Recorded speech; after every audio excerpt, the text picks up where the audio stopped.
Hi guys. I'm so raspy. I don't know what that was. Anyways, hi. I'm very raspy. I'm losing my voice, but that's okay because we're gonna make this happen. Um, so yes, welcome to today's coaching call. Um, so I have my personal topic that I want to discuss, and I wanted to kind of switch gears here and go into workout stuff for you.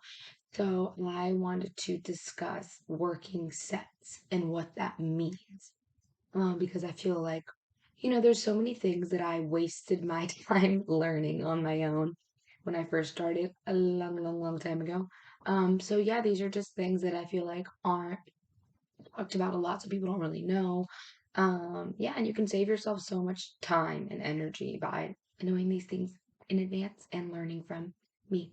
So, or my mistakes, I should say, and for me. But so yeah, working sets, what are they? So let's say you're on your app, which is almost ready. I'm so excited. But anyways, let's say you're on your app and you see that I have, okay, she wants me to do 3 sets of 10 reps for this exercise.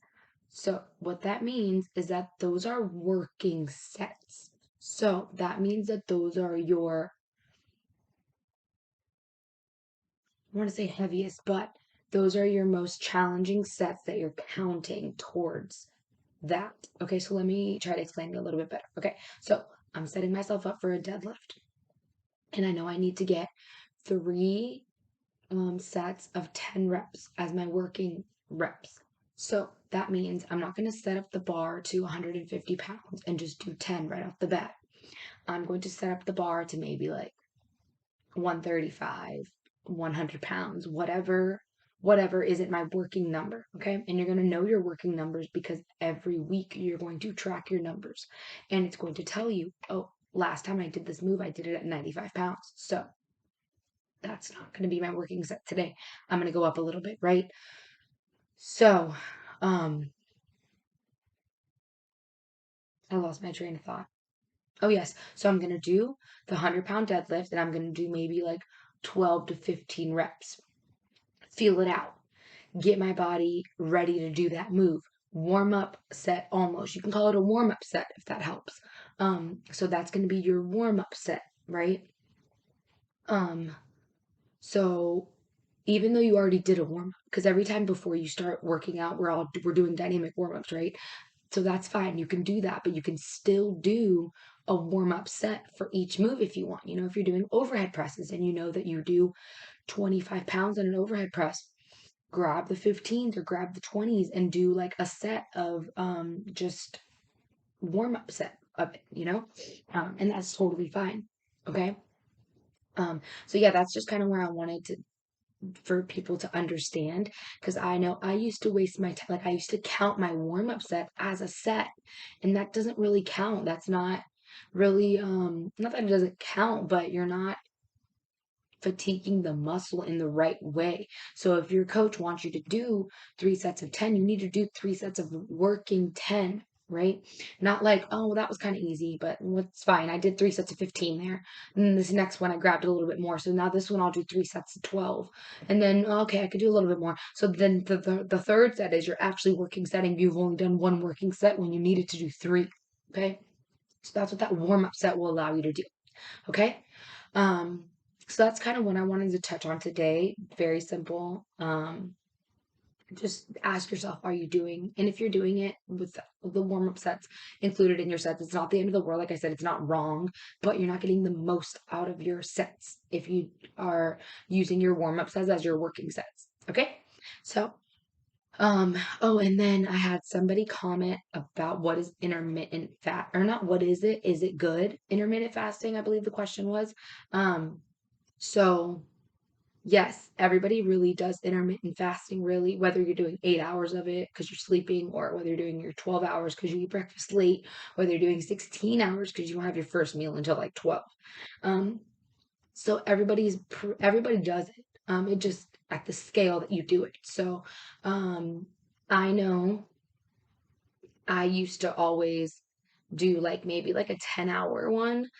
just because I would wake up so early in the morning and go work out on an empty stomach, not because like it's better for you, but just because I couldn't eat breakfast at 5 o'clock in the morning. I was barely getting up at 5 just to head out the door and get to the gym. There's no way I was going to get up earlier just to eat breakfast.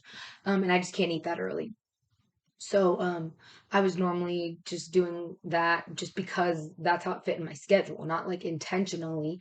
But yeah, it's a good thing to practice if you want. Um, so there's so many different windows you can do. Now, a 24-hour, 18-hour, that's ridiculous. Absolutely not necessary. No benefits to it. You're just starving yourself at that point. Um, but like if you want to stop eating at like 7 o'clock at night and then don't start eating again until 10, you just did a 14-hour fast, like easy because you're sleeping most of it. Um, but the thing is that in that window that you do eat, so let's say you do eat from 10 to 7, or some people have really small windows because they want to do a longer fast. I don't really think anything over like 14, 12, 14 hours is beneficial um, at that point, unless it's your schedule and your life needs calls for it, then yeah, go for it. But if you're just making yourself do it, then I just don't think it's necessary. Um, so, oh yeah, in that window, you have to make sure that you're getting your calories in because you have a 7 hour window to fit in your 15, 18, 2,000 calories of the day. So you have a smaller window, so that means you're going to have to eat more within that window. So if you're happy to do that, then yeah, go for it. And just listen to your body, see how your body responds. Start with 10 hours if you want to try something, or 12 hours, or and really the what it does what they say it helps with is just kind of like give your body a break to digest everything you've given it. Give your body time to drink just water and go to the bathroom. Because if we're constantly just feeding ourselves and feeding and feeding and feeding ourselves, and we don't have any kind of a large window in the day, your body can't digest that much food that fast. So, like I said, we all are sleeping. So, sleeping, you end up fasting anyways. But if you want to take it a little bit longer, then yeah, I definitely think it's a good thing. I normally do it anyways, just because I do it. It's the way my schedule works out. So, definitely it is a good thing, but there's no kind of benefit to fasting for 16, 18, 24 hours. Just as a regular lifestyle healthy thing. I mean, just don't see that it's not necessary, okay? Anyways, so then I wanted to talk about a couple of the wins this week. So, we had some people comment that they have cut down on processed food, which is huge. That's awesome. Whole foods keep you fuller longer, and they're just so much better for your body. Um, and then just changing those snack options, which is huge. Those small little changes, they add up to huge, huge, huge things. And that's the goal, is that we want to create these small little habits. Drinking, always having water with you. Drink your water. Waking up in the morning, going for a walk. Um, Kind of just stay as active as you can every day, getting your steps in, hitting your workouts 3 to 4 times a week. Um, all of those habits add up to huge things because a week of doing 4 30-minute workouts is going to do nothing. Yes, I'm sorry, but it's not. I know we all want to think it is, but a week of doing 30-minute workouts, all that's going to do is start to engrave that habit into your lifestyle. And that is what you're getting from it. But as far as like aesthetic changes and weight loss changes and things like that, you're not getting that from a week of 30-minute exercises. It's not happening. Even if you worked out 2 hours a day, that's not happening. That's just not how it works. And anyway, that's a whole nother conversation. Don't get me started. I go through my rabbit holes.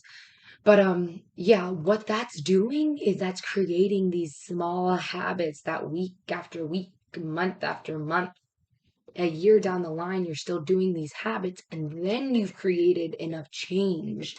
That's what it's doing. We're not doing these things because next week we're gonna hop on the scale, we're gonna be 10 pounds lighter.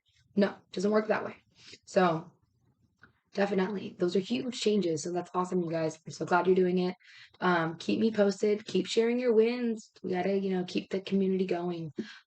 So if you have any questions, drop them in this video and I can answer them next week or post them for next week or whatever, or post them in our Facebook group and I will answer them there. So enjoy the rest of your week. Make sure you hit your 3 to 4 workouts a week, and push yourself for those working sets. Challenge yourself. Are you doing working sets or are you just doing warm-up sets? So, all right, that is it. I need to rest my voice. Bye.